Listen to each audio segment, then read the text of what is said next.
ನಮಸ್ಕಾರ, ಎಲ್ಲರಿಗೂ ಚಾನಲ್ಗೆ ಸ್ವಾಗತ. ಯಾರಿಗಾದರೂ ಆರ್ಗ್ಯಾನಿಕ್ ಆಗಿ ಬೆಳೆದಂತಹ ಕಡಲೆಗಳು ಬೇಕಾದರೆ ದಯವಿಟ್ಟು DM ಮಾಡಿ. ಯಾವುದೇ ಪ್ರಿಸರ್ವೇಟಿವ್ ಮತ್ತು ಫರ್ಟಿಲೈಸರ್ ಬಳಸದೇನೆ ನಾವು ಬೆಳೆದಿದ್ದೀವಿ ಸಾವಯವ ರೂಪದಲ್ಲಿ. ಜಾಸ್ತಿ ಕ್ವಾಂಟಿಟಿಯಲ್ಲಿ ಕೂಡ ಸಿಗತ್ತೆ. ಆದಷ್ಟು ಬೇಗ DM ಮಾಡಿ. ಯಾವುದೋ ಗೊತ್ತಿರದ ಮಾಲಲ್ಲಿ ಹೋಗಿ ಲೇಬಲ್ ಹಾಕಿರುವಂಥದ್ದು ಆರ್ಗ್ಯಾನಿಕ್ ಅಂತ ಲೇಬಲ್ ಹಾಕಿದ ತಕ್ಷಣ ತೊಗೊಂಡ್ಬಿಡ್ತೀರಾ. ಆ ಥರ ಮಾಡೋ ಬದಲು ರೈತರಿಂದ ಬೆಳೆದಂಥ ಬೆಳೆನ ನೇರವಾಗಿ ಖರೀದಿ ಮಾಡಬಹುದು. ಜಾಸ್ತಿ ಕ್ವಾಂಟಿಟಿಯಲ್ಲಿ ಬೇಕಾದರೆ ನೀವು ಚೆಕ್ ಮಾಡಿ ಕೂಡ ತೊಗೋಬೋದು. ಅಂದರೆ ಕ್ವಾಲಿಟಿ ಚೆಕ್, ಇದು ಆರ್ಗ್ಯಾನಿಕ್ ಹೌದು ಅಲ್ವಾ ಅಂತ ಕೂಡ ಚೆಕ್ ಮಾಡಿ ತೊಗೋಬೋದು.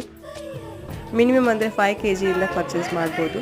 ಆದಷ್ಟು ಬೇಗ ಕಮೆಂಟ್ ಮಾಡಿ. ಜಾಸ್ತಿ ಕ್ವಾಂಟಿಟಿಯಲ್ಲಿ ಆರ್ಗ್ಯಾನಿಕ್ ಅಂದ ತಕ್ಷಣ ಫೇಕ್ ಅಂತ ತಿಳ್ಕೊಬೇಡಿ. ನೀವು ಕ್ವಾಲಿಟಿ ಚೆಕ್ ಮಾಡಿದ ಆದಮೇಲೆ ಖರೀದಿ ಮಾಡ್ಬೋದು. ಆದಷ್ಟು ಬೇಗ ಕಮೆಂಟ್ ಮಾಡಿ. ಈ ವಿಡಿಯೋನ ನಿಮ್ಮ ಫ್ರೆಂಡ್ಸ್ ಆ್ಯಂಡ್ ಫ್ಯಾಮಿಲಿಗೆ ಶೇರ್ ಮಾಡಿ. ಅವರು ಕೂಡ ಆರ್ಗ್ಯಾನಿಕ್ ಆಗಿ ಬೆಳೆದಂಥ ಬೆಳೆಗಳನ್ನು ಯೂಸ್ ಮಾಡ್ಕೊಳ್ಳಿ. Thank you.